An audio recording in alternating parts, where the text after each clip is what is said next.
All right, everyone, the odds of a blue wave are declining. You're seeing fewer and fewer articles that are declaring it a likelihood. Joe Biden came out a couple days ago. The Democrats better be running scared. Trust me, don't get cocky about this or you lose.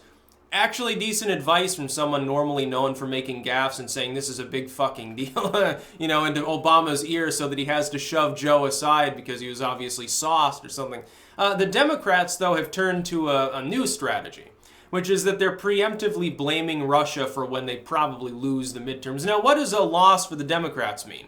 They don't retake the House and they lose at least a Senate seat. My prediction right now would be tentatively, if the trajectory remains the same, the Republicans gain 2 or 3 Senate seats, possibly 4. That's less likely. I think 2, maybe 3, somewhere around there. 2.5. Either of those numbers is equally likely in my estimation.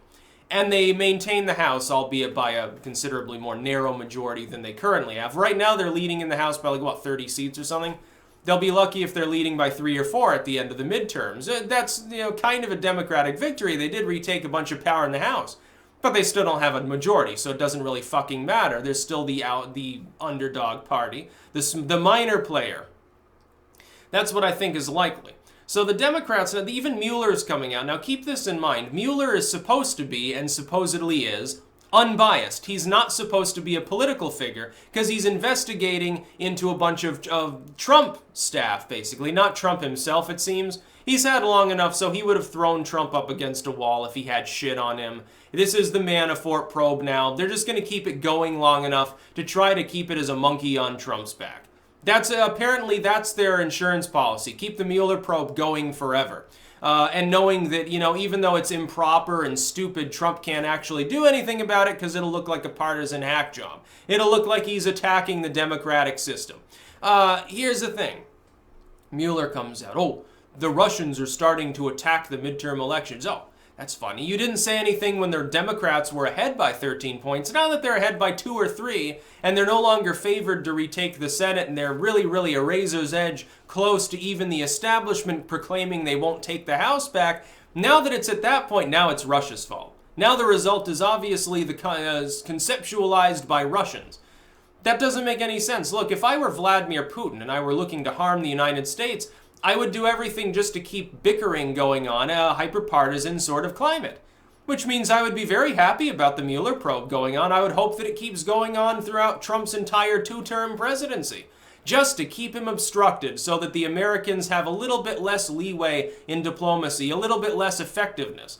And if I was Putin, I'd be terrified of Trump because I would look at Korea and I would look at the economy and say, well, shit, those Americans are recovering from that prolonged economic downturn prefaced by wasting $3 trillion in Iraq within the first half-decade they were there. Oh, they're no longer bogged down in 5 different foreign theaters, and there might be peace in Korea, huh? This doesn't look like a Russian-centric world to me now, does it? I'd be really, really concerned about Trump. I wouldn't be concerned about Mueller. I'd be happy that the probe was going on if I was a Russian agent. Yeah.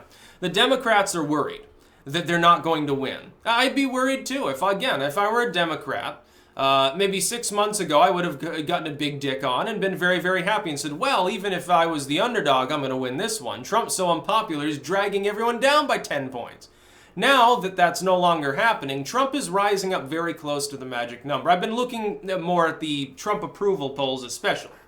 The magic number I speculate, someone asked me how I arrived at this. I just speculated based on the polling I had already seen throughout time of Trump's approval. If he's around or above 45%, that's the point. That's roughly where he was on election day, and the Republicans kicked ass there. And that's with all the pundits saying, look at the polls, Hillary's ahead by several points everywhere. It didn't matter. The polling was off. They haven't changed the methodology in a lot of these polls. Look, Rasmussen has him at 47. That was one of the most accurate polls in 2016. Another one was the Economist YouGov. They have him at 45. So you have the 2 most accurate polls from the last election. Both have matter above the magic number. You've also got Monmouth and Fox. Now, I discount Fox the same way I do like MSNBC or CNN because they cook their polls, obviously. But when it does sync up with 3 other legit polling firms, more or less, within a point or 2, yeah, it's a pretty good indicator of the direction that he's headed in. With the economy continuing to improve, There's no reason to believe it's going to collapse before the midterms. There's no reason to believe unemployment's going to skyrocket, or that the economy will start shuddering and shrinking, or that the stock market crashes a la, the end of the Roaring '20s. That's one part of the trifecta of the midterms that Trump's already got basically down pat.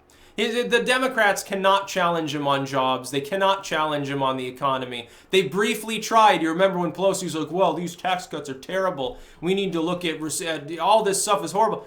Now, what was her next lame response more recently? Job growth is up. Whoop-de-doo, but wages aren't rising fast enough. We need a higher minimum wage. The Democrats totally lost on that argument. Now they're trying immigration. Let's see how good that works for them. They can't do Korea because clearly anyone in their right mind supports Trump on Korea. At least he's making an attempt. It doesn't really matter whether it succeeds or not. An attempt is being made. Obama didn't.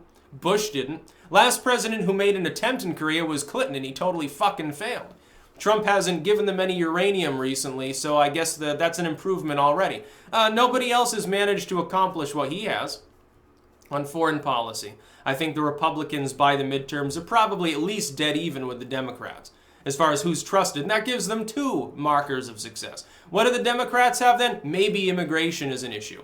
Well, that's not really going to help you in a lot of these state races. Some of them, they're happening far away from the border, and really those are economic sort of situations.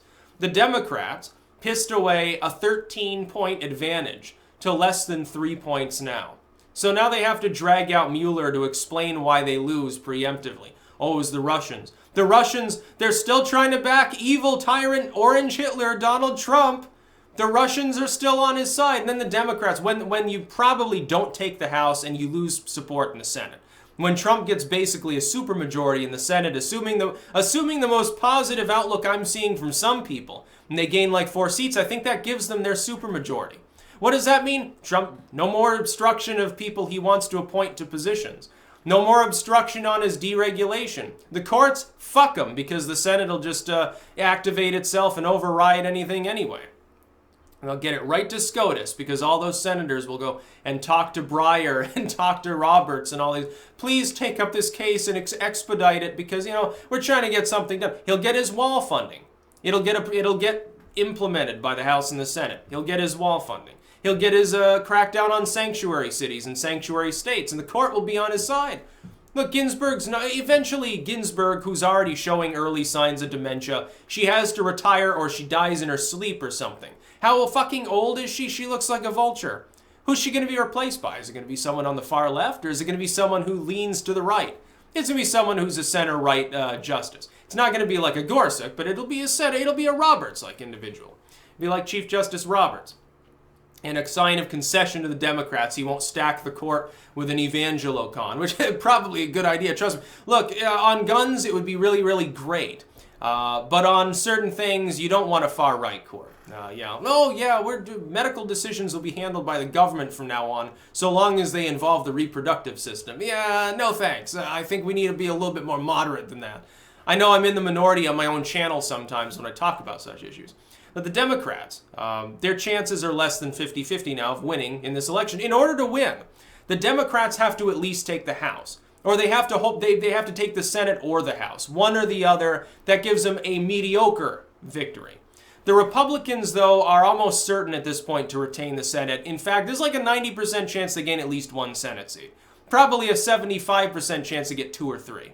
That's my best guess. The Senate is more certain at this point because the map already favored the Republicans. Look, you have a favorable map for the Republicans in the Senate. If they had lost the Senate, it would have been a blue wave election. But it looks like that's definitely not going to happen at this point. Very, very little chance that that occurs, especially with Trump's approval rising. All of the pundits in 2016, they said the fact that Trump is unpopular, look at all the polls, the fact that a lot of people don't like him is going to drag all the other Republicans down. What happened? The Republicans kicked the Democrats out of half a dozen state houses, took over a bunch of governorships. They prevailed in the House. They prevailed in the Senate. No problem. Everything went in their direction, and they got their president. Now the Republicans, of course, have helped the Democrats to continuously obstruct him, but it's the way the cookie crumbles. As far as Mueller goes, though, he shouldn't be weighing in on this. He's not supposed to be a partisan individual. You're tasked with investigating the Trump Foundation and Manafort and all these things. Well, then fucking don't be weighing in on politics, dude. The Russians are going to attack the midterms. In other words, the Russians are the reason why the Democrats will lose. Red's under the bed. Yeah, the KGB is coming. Spy versus spy bullshit. That's just a bunch of propaganda. That's about all. Peace out.